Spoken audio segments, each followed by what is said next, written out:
فليحلف بالله أو ليذر، يعني أو ليصمت. يا إما تحلف بربنا سبحانه وتعالى يا إما تتوقف. طب ما هو ربنا سبحانه وتعالى أقسم بالطور. الرب تبارك وتعالى يقسم بما شاء، لكنه حدد لنا نحن البشر ألا نقسم إلا بالله. أما ربنا يقسم بأشياء ليبين منزلتها، يقسم بالطور، يقسم بالنجم، يقسم بالشمس، يقسم بالليل، ليبين لنا أمورا يريدها سبحانه وتعالى. فهو ينص على بعض الأشياء ليبين فضلها. طب ولماذا يقسم بالطور؟ لأن الطور جبل مقدس له قدسية في شريعتنا. له قدسية في شريعتنا؟ نعم. ألم تسمع إلى قوله تبارك وتعالى وهو يحدث موسى فيقول: اخلع عليك إنك بالوادي الإيه؟ إنك بالوادي المقدس. إذن هذا الطور، هذا الجبل يعني الذي كلم الله تبارك وتعالى عليه موسى، جبل له مكانته. وهناك جبال أخرى تكلم عنها القرآن زي ما قال واستوت على الجودي، وحتى في جبال تكلمت عنها السنة النبوية المشرفة زي ما ربنا سبحانه وتعالى يقول، النبي صلى الله عليه وسلم يقول: أحد جبل يحبنا ونحبه. إذن لازم نفرق بين معنى كلمة المعنى وبين كلمة المقصود. المعنى، الكلمة دي ماذا تعني؟ كلمة الطور ماذا تعني؟ كلمة الطور تعني جبل نبت عليه شجر، يسمى أي جبل نبت عليه شجر بالطور.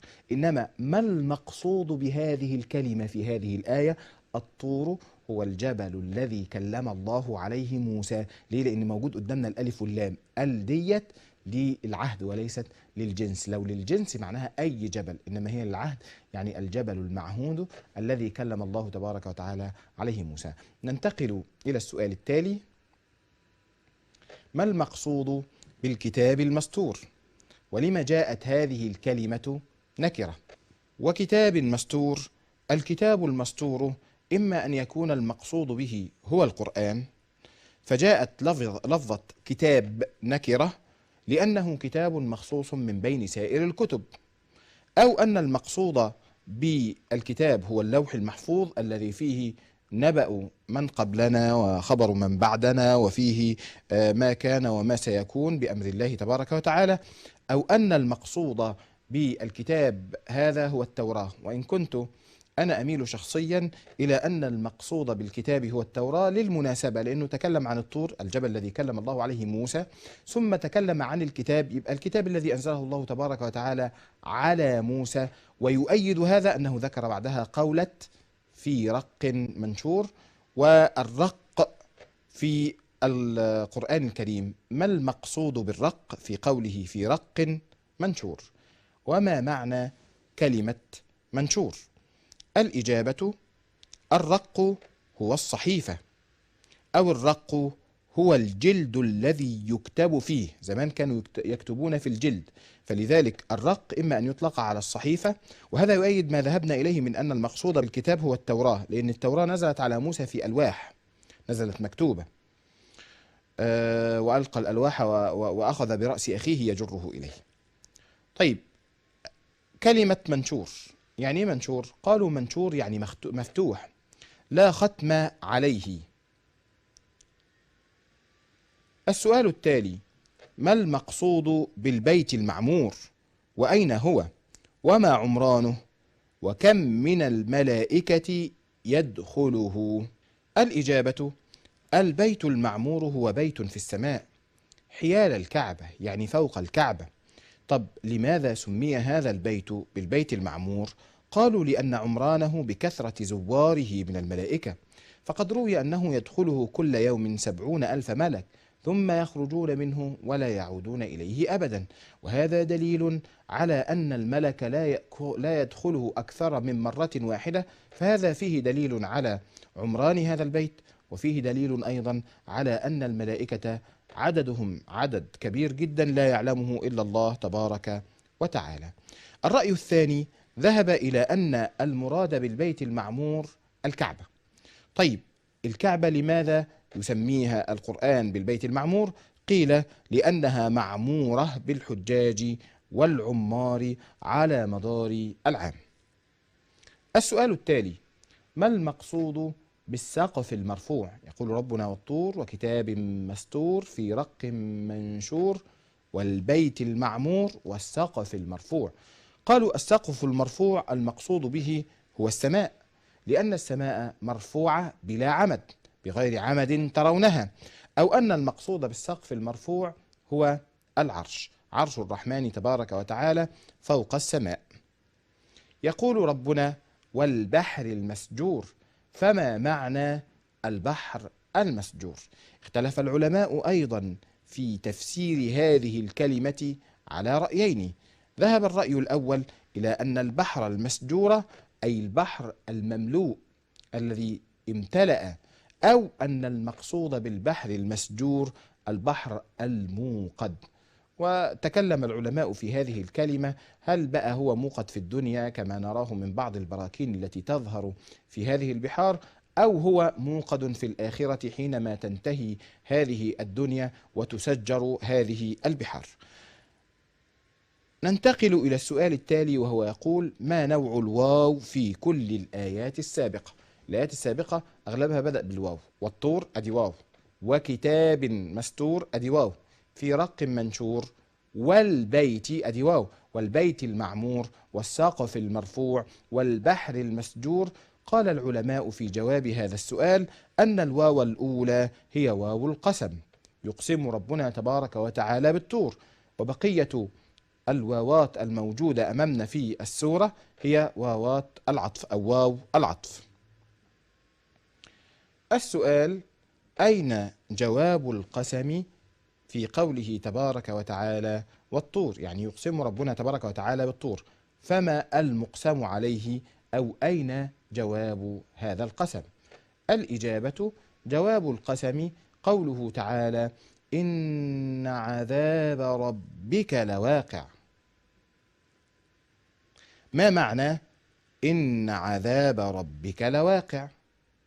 الإجابة: إن عذاب ربك يعني العذاب الذي أوعد الله الكفار به لواقع، يعني لا حادث ولا نازل، لا محالة ولا شك في هذا الأمر. السؤال التالي: ماذا حدث لجبير بن مطعم عند سماعه لتلك الآيات؟ قال جبير بن مطعم: أتيت رسول الله صلى الله عليه وآله وسلم أكلمه في الأسارى، يعني في الأسرى، فلقيته في صلاة الفجر، بعض العلماء يقولون في صلاة المغرب، يقرأ سورة الطور. يقول: كأني لما سمعتها انخلع قلبي. ثم يقول جبير: فلما بلغ، يعني لما وصل النبي صلى الله عليه وآله وسلم في قراءته إلى قول الحق تبارك وتعالى: إن عذاب ربك لواقع، يقول: أسلمت خوفا من أن ينزل العذاب. وفيه دليل على أن هؤلاء كانوا جميعا يصدقون النبي صلى الله عليه وآله وسلم، وما كان الكفر إلا استكبارا وعنادا، حتى إذا سمع الرجل منهم كلام الله صدق أنه كلام الله. السؤال التالي: ما معنى قول الحق تبارك وتعالى: ما له من دافع؟ وما موقعه، يعني ما موقع هذه الجملة من الإعراب؟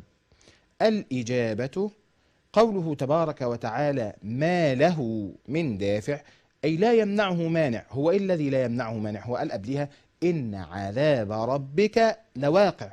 هذا الوقوع ليس له دافع، ليس له مانع، لا يستطيع أحد أبدا مهما أوتي من قوة أن يمنع عقاب الله تبارك وتعالى من النزول، ما له من دافع. ولذلك لما توجه العلماء إلى إعراب هذه الكلمة قالوا أن هذه الجملة صفة لكلمة واقع، أي أنه واقع غير مدفوع غير مصروف بأمر الله تبارك وتعالى.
ما العامل في قوله تعالى يوم، وما معناها؟ الإجابة: العامل في كلمة يوم كلمة لواقع، أي أنه يقع في ذلك اليوم، أو أن العامل محذوف تقديره اذكر يوم تمور السماء مورا. يبقى عندنا رأيين: إما إن العامل هو كلمة لواقع، أو إن العامل فعل محذوف تقديره اذكر يوم تمور السماء مورا. السؤال التالي: ما معنى تمور في قوله تبارك وتعالى يوم تمور السماء مورا؟ الإجابة: يوم تمور السماء أي تدور السماء كالرحى المضطربة، الرحى اللي بيطحنوا فيها القمح حتى يتحول إلى دقيق. لو بصيتوا كده على كلمة الرحى وكتبتوها على النت هتلاقيهم يجيبوا لكم كده حجرين فوق بعض وفيهم حاجة يتمسك بالإيد كده عشان تدور، عشان تطحن هذا القمح وتحوله إلى دقيق. كذلك السماء يوم القيامة تدور وتتقطع وتتمزق. فيعني اذكر قوله تعالى إذا السماء انشقت. السؤال التالي: ما معنى يوم تمور السماء مورا وتسير الجبال سيرا؟ الإجابة: أن السماء تمور وتسير في الهواء كالسحاب، لأنها تصير هباء منثورا. السؤال التالي: قوله تبارك وتعالى الذين هم في خوض يلعبون، فيما يكون الخوض؟ الإجابة: قوله تبارك وتعالى الذين هم في خوض يلعبون، أصل الخوض المشي في الماء. نسمع فلان خوض، يعني فلان دخل في بركة من الماء، مية طين كده، فيقول أنه خاض. ثم غلب هذا اللفظ، لفظ الخوض، غلب استعماله في الاندفاع في الباطل وفي الكذب. ومنه قوله تبارك وتعالى لما سئلوا ما سلككم في سقر قالوا لم نكن من المصلين ولم نكن نطعم المسكين وكنا نخوض. هل كده كلمة نخوض ديت معناها نخوض في الماء؟ لا، كنا نخوض مع الخائضين، يعني كنا نندفع في الباطل، كنا نكذب، كنا نكذب بآيات ربنا تبارك وتعالى. يبقى الخوض في اللغة هو الاندفاع في الماء، ولكن المقصود به في القرآن غلب استعماله في القرآن في الخوض، في الاندفاع في الباطل وفي الكذب وفي التكذيب. السؤال التالي: ما موقع قول الحق تبارك وتعالى يوم يدعون إلى نار جهنم دعا من الإعراب؟ لو تفتكروا الآيات اللي فاتت كانت بتقول يوم تمور السماء مورا، ثم قالت الآيات يوم يدعون. إذن كلمة يوم يدعون هذه بدل من إيه؟ بدل من يوم تمور. يعني هذه الكلمة تبدل، اللي هي كلمة يوم يدعون إلى نار جهنم دعا، من كلمة يوم تمور السماء مورا، أي هو في نفس اليوم. إذا سأل سائل ما الدع وكيف يدعون في نار جهنم؟ الإجابة أن الدع هو الدفع العنيف، أي أنهم لا يدخلون إلى النار في رفق وأنات، ولكنهم يدفعون دفعا شديدا للنار. كيف يكون هذا الدع؟ قالوا خزنة النار يغلون أيدي المكذبين إلى أعناقهم ويجمعون نواصيهم إلى أقدامهم ويدفعونهم إلى النار دفعا شديدا حتى يقع هؤلاء على وجوههم، ويكون هذا الدفع أو الزخ في أقفيتهم. يعني هذه طريقة معاملة غليظة جدا من خزنة النار لهؤلاء المكذبين الذين يدخلون النار ليستحقوا العقاب الذي أوعدهم الله تبارك وتعالى به وكانوا يكذبونه. السؤال التالي: لو لاحظنا أن ربنا في الآيات بيقول هذه النار التي كنتم بها تكذبون، السؤال: ما المقصود بهذه الآية بقوله هذه النار التي كنتم بها تكذبون؟ ومن هذا الذي يخاطب هؤلاء الكفار بهذا الكلام؟ ما المقصود بقوله هذه النار التي كنتم بها تكذبون؟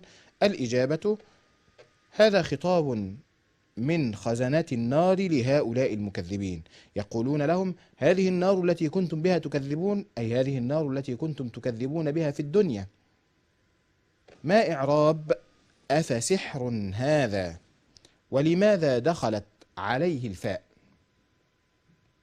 الإجابة: هذا مبتدأ مؤخر يعني، وسحر خبر مقدم، والمعنى أهذا سحر؟ يعني أنتم كنتم في الدنيا تتهمون النبي صلى الله عليه وآله وسلم بأنه ساحر، وتقولون على القرآن ذلك، كنتم تقولون للوحي هذا سحر. بعد أن شاهدتم الجنة، وبعد أن شاهدتم النار، وبعد أن شاهدتم الحساب والعقاب والصراط وكل المشاهد التي كنتم تكذبونها، يأتيهم السؤال هذا، يعني أهذا الذي ترونه أيضا سحر؟ ما معنى قول الحق تبارك وتعالى أم أنتم لا تبصرون؟ وما الغرض من هذا الأسلوب؟ الإجابة: قوله تبارك وتعالى أم أنتم لا تبصرون، أي كما كنتم لا تبصرون في الدنيا، يعني أم أنتم عمي عن المخبر عنه كما كنتم عميا عن الخبر. طيب، يعني إيه الكلام دوت؟ الآية بتقول أفسحر هذا أم أنتم لا تبصرون. عارف كده لما الوالد مثلا يطلب منك إنك تروح تجيب له النضارة، طب فين النضارة؟ يقول لك على المكتب، فسيادتك تروح لحد المكتب، وبعدين تيجي لوالدك وتقول له ما لقيتهاش، فيروح واخدك كده، طبعا مش عايز اقول لك واخدك ازاي، واخدك كده ويروح لحد المكتب ويقول لك ده ايه؟ انت مش شايف؟ انت اتعميت؟ انت الصيت في نظرك زي ما بيقولوا بعض الناس يعني. طيب، انا بالتشبيه ده عايز اقول لك ايه؟ هذا الاستفهام من القرآن أفسحر هذا أم أنتم لا تبصرون، هل الغرض منه الاستفهام الحقيقي، ولا الغرض منه استفهام له معنى آخر؟ لا، هو استفهام له معنى آخر. المعنى الآخر ده التقريع والتهكم والتوبيخ، بيتهكم عليهم القرآن الكريم، بيوبخهم القرآن الكريم. ليه؟ كأنه يقول لهم حينما كان يأتيكم النبي الكريم في الدنيا ويخبركم عن هذه الأخبار، إيه الأخبار ديت؟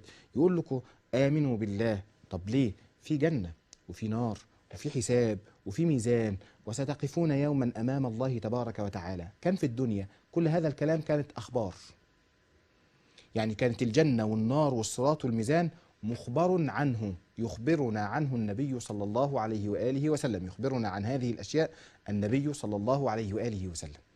كنتوا ساعتها ما بتصدقوش.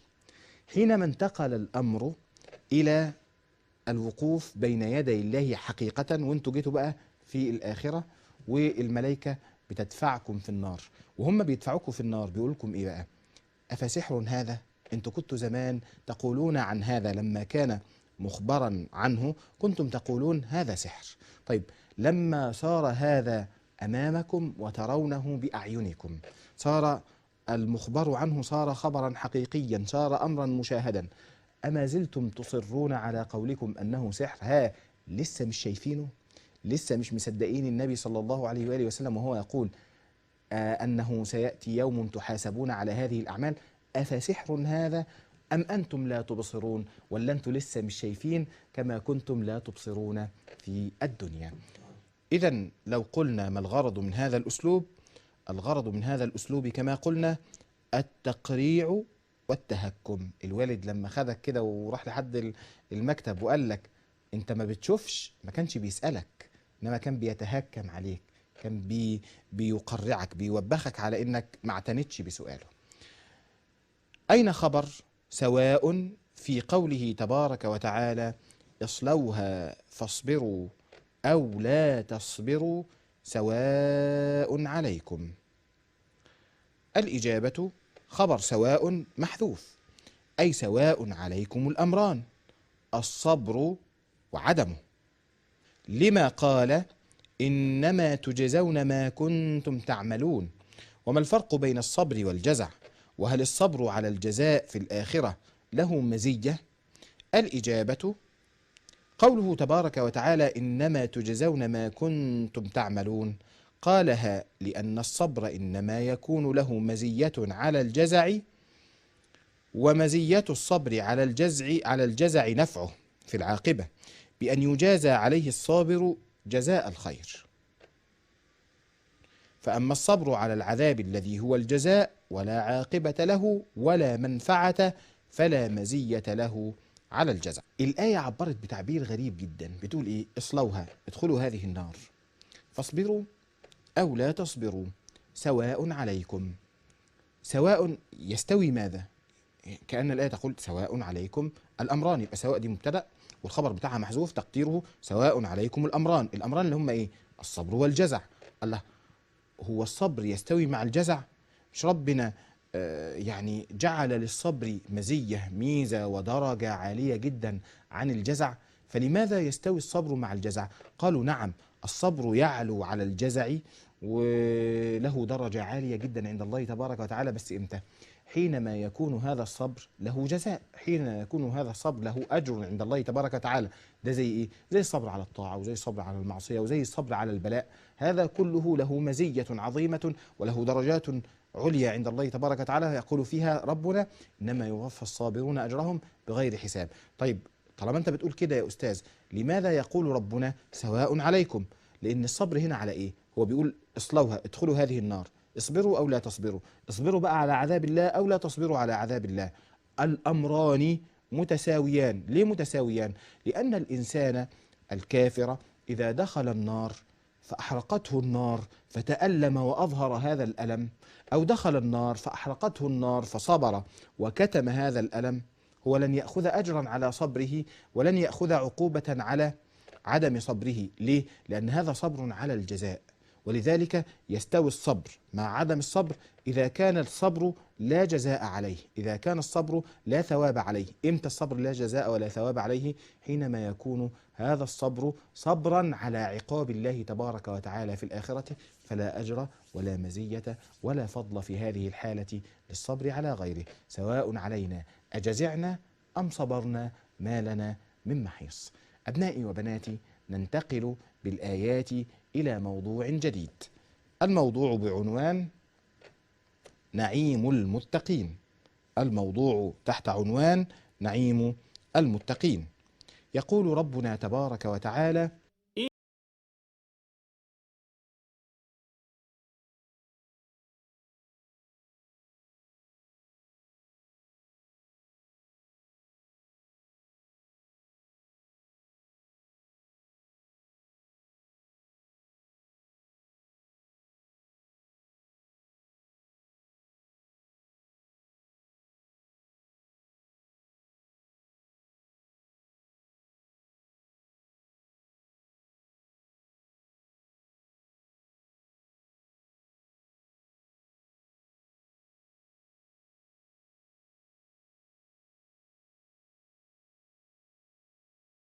هكذا نختم لقاءنا اليوم بإذن الله تبارك وتعالى، وأحببنا أن نختم هذا اللقاء بهذه الآيات لنؤكد على المعنى الذي سبق أن قلناه، المعنى الذي يتكلم عن إن القرآن يأتي دائما بهذه المقابلات ليبرز المعنى وليوضح المعنى وليقوي المعنى، بعد أن تكلم عن أولئك الذين يدخلون النار بقوله أفسحر هذا أم أنتم لا تبصرون، اصلوها فاصبروا أو لا تصبروا سواء عليكم إنما تجزون ما كنتم تعملون.